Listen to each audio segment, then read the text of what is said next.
Déjà, je remercie l'ANRS et la FEF pour m'avoir invité à faire cette présentation.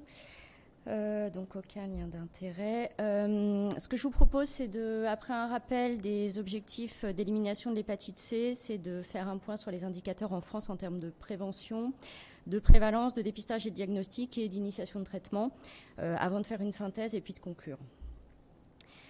Alors, ces objectifs d'élimination fixés par l'OMS, vous les connaissez tous. Donc, il y a deux types d'objectifs. Des objectifs dits opérationnels en termes de prévention, donc c'est sur la gauche. Donc, en termes de prévention, de diagnostic et de traitement, donc en fait, c'est des facteurs sur lesquels on peut agir par des mesures de politique publique.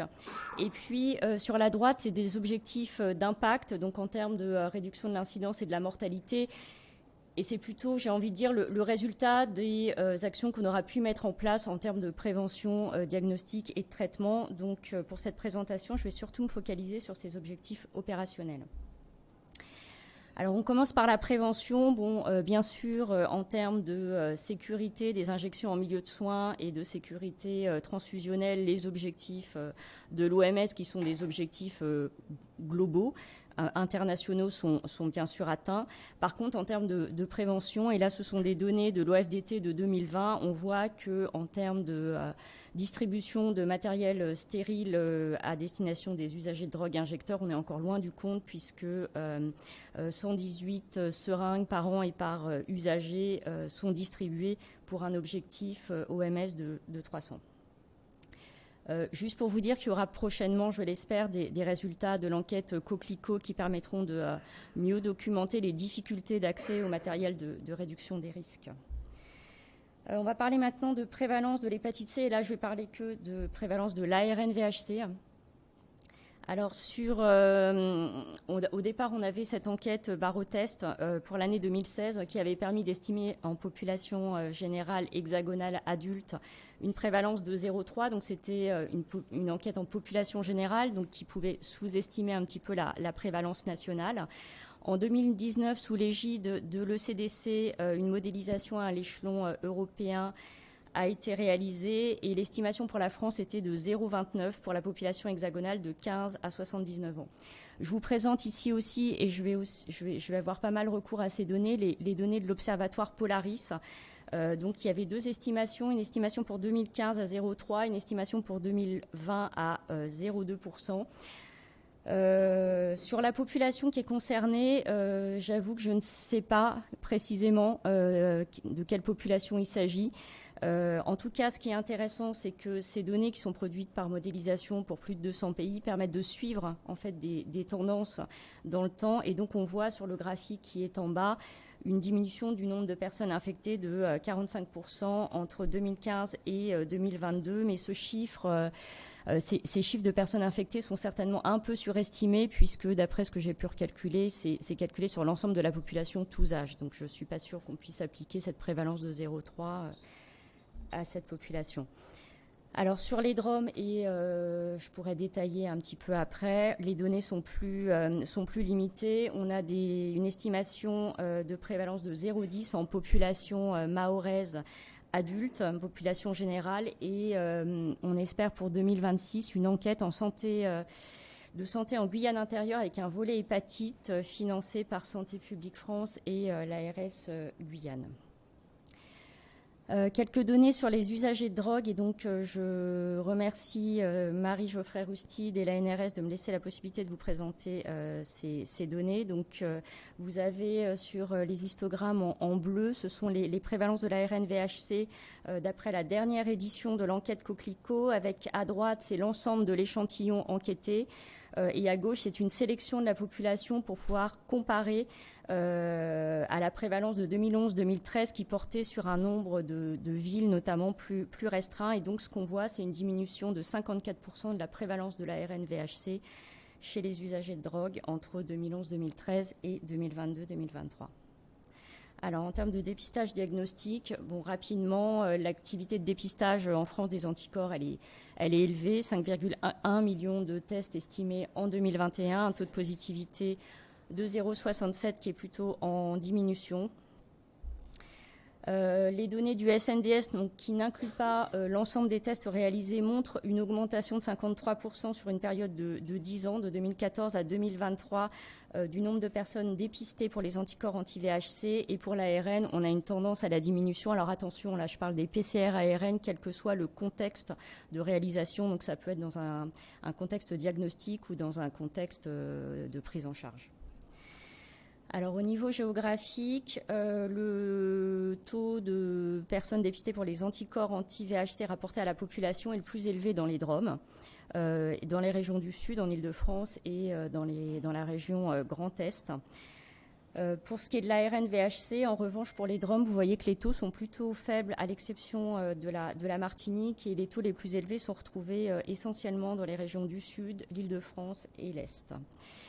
Alors sur le profil des personnes qui sont dépistées, alors pour les anticorps, on retrouve une majorité de femmes et plutôt des personnes âgées de 20 à 39 ans, alors que pour l'ARN, on retrouve une majorité d'hommes, 58%, et plutôt des personnes âgées de 50 ans et plus, ce qui pose la question du ciblage de ce dépistage. Je vous présente juste une diapo sur le dépistage en Cégide.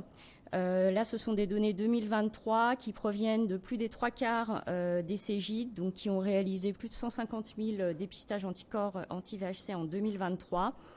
Donc ce dépistage, il concerne surtout une majorité d'hommes, comme vous le voyez à gauche, plutôt des des personnes de moins de 40 ans. On retrouve un taux de positivité global de 0,8 et un taux de positivité qui s'élève avec l'âge chez les hommes comme chez les femmes, donc supérieur à 1,5%. Les Cégides drainent une population qui est composée pour un quart de personnes nées à l'étranger. Donc c'est ce que vous voyez sur le graphique de gauche, chez lesquelles on retrouve un taux de positivité plus élevé que chez les personnes nées en France, 1,5%. Alors sur la proportion de personnes infectées diagnostiquées, donc je vous ai remis cette estimation de 2016 qui était de 81% d'après l'enquête Barreau-Test de personnes qui connaissaient leur statut parmi les personnes ARN VHC positives. Si on regarde maintenant les données de l'Observatoire Polaris, c'est la courbe de rouge, on voit une augmentation de cette proportion de 75% en 2015 à 87% en 2022. Sur les initiations d'antiviraux à action directe, donc dans le cadre de l'objectif d'élimination, l'objectif national d'élimination de l'hépatite C, il y avait une cible qui avait été fixée à 120 000 personnes traitées par AAD d'ici fin 2022. Donc là, vous voyez que fin 2023, on en est à 107 000, donc on n'a pas encore atteint cet objectif qui était pour 2022.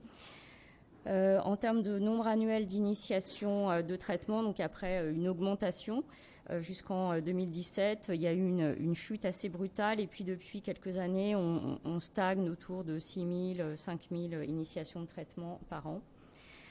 Les régions pour lesquelles le taux d'initiation est le plus élevé sont, c'est toujours un peu pareil, hein, les régions du Sud, Île-de-France et Est. Donc les personnes qui initient des traitements par AAD sont majoritairement des hommes pour les 2/3 et 51% des femmes et 31% des hommes ont 60 ans ou plus. Ça, ce sont des données de 2023 sur la prescription d'AAD.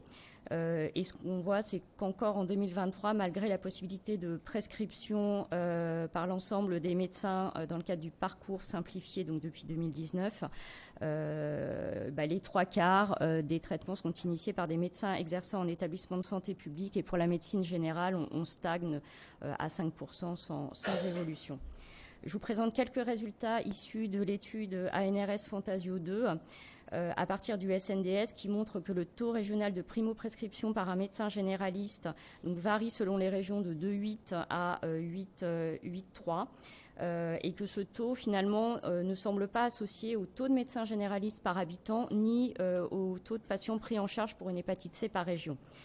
Alors en analyse multivariée ajustée sur la région, la primo-prescription par un médecin généraliste est plus fréquente chez les patients qui reçoivent un traitement de substitution aux opiacés et moins fréquente chez les bénéficiaires de l'AME ou ceux situés dans un désert médical.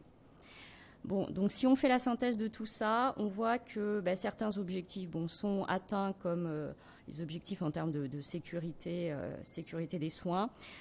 Certains seraient atteints ou en voie de l'être comme le diagnostic, selon les estimations, hein, selon la façon dont on le calcule et selon les différentes sources de données.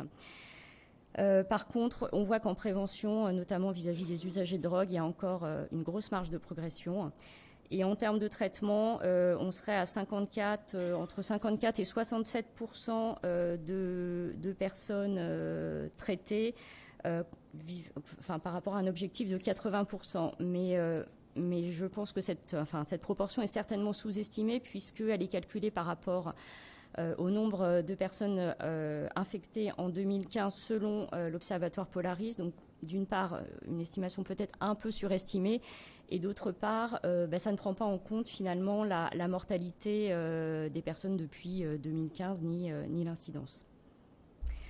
Ça, c'est juste le graphique que vous devez connaître sur l'année d'atteinte des objectifs de l'élimination selon l'Observatoire Polaris. Donc pour le diagnostic et le traitement, on serait dans les clous pour 2030. Par contre, et comme je l'ai dit en introduction, ces objectifs en termes de réduction de mortalité et d'incidence sont plutôt des objectifs à moyen et long terme, donc ne seront pas atteints pour 2030. Donc, en conclusion, et d'après les données disponibles depuis 2015, la prévalence de l'infection par le VHC a diminué de moitié, y compris chez les usagers de drogue. L'augmentation de l'activité de dépistage se poursuit, mais est-ce que la population est bien ciblée ? La proportion de personnes diagnostiquées est en augmentation et l'objectif de l'OMS pourrait déjà être atteint. Le nombre de patients traités chaque année diminue depuis 2018 et stagne depuis 2-3 ans. Mais l'objectif de l'OMS pourrait néanmoins être atteint avant 2030 et la primo-prescription par les médecins généralistes reste marginale. En termes de limites, alors concernant les données, un certain nombre d'indicateurs sont difficiles à estimer, notamment par des enquêtes, que ce soit la prévalence ou la proportion de personnes diagnostiquées. Et puis, pour les données utilisées dans les modélisations, on peut aussi s'interroger sur la source et la qualité des données. J'en termine, c'est ma dernière. Et puis, il s'agit bien sûr d'estimations globales qui ne prennent pas en compte l'hétérogénéité des indicateurs selon les territoires ou selon les populations. Et donc, pour conclure, on peut dire que la France pourrait être sur le chemin de l'élimination de l'hépatite C pour 2030, probablement pas pour 2025, mais que des progrès restent à faire, notamment en termes de prévention et d'accès aux AAD.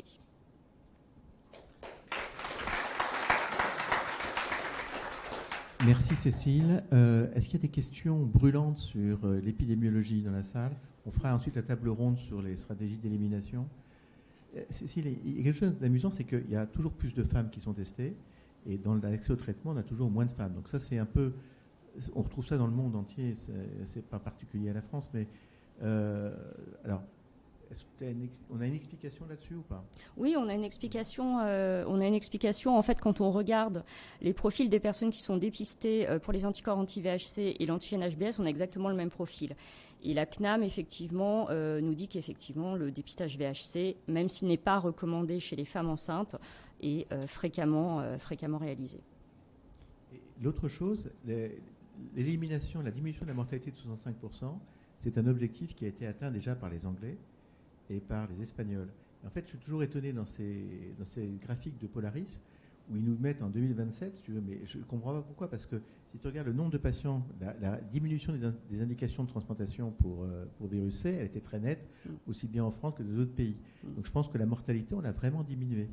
Mais je ne sais pas pourquoi ils continuent à publier ces données en nous mettant en 2027, je ne sais pas sur quelle base c'est fait. Moi, très honnêtement, je trouve que ces données de Polaris sont intéressantes. Elles sont intéressantes pour le suivi des tendances. Mais pour les nombres absolus, moi, c'est prudence. Je trouve que c'est pas très transparent en termes d'indicateurs, de sources de données. J'ai essayé de creuser un peu et c'est pas si clair que ça. Ne serait-ce qu'un exemple flagrant, on n'a même pas les mêmes données de population que les données INSEE. Donc voilà, donc c'est des données intéressantes puisqu'elles sont toujours finalement à paramètres constants, donc ça nous permet de suivre les tendances et finalement, j'ai envie de dire, c'est ça qu'on a envie de suivre. Donc, mais par contre, effectivement, je suis d'accord que sur les nombres absolus, il faut être prudent. Ok. En fait, tu as bien insisté sur les problèmes de la prévention. 100 seringues par an et par usager en France, on est très loin des 300. Déjà, le 300, pardon, si je puis me permettre, l'objectif de 300, il est quand même pas pour un usager injecteur. C'est très faible. C'est même pas une seringue par jour pour un usager. C'est ça. Merci. Juste une petite question sur les 5% de prescription d'AED en médecine générale.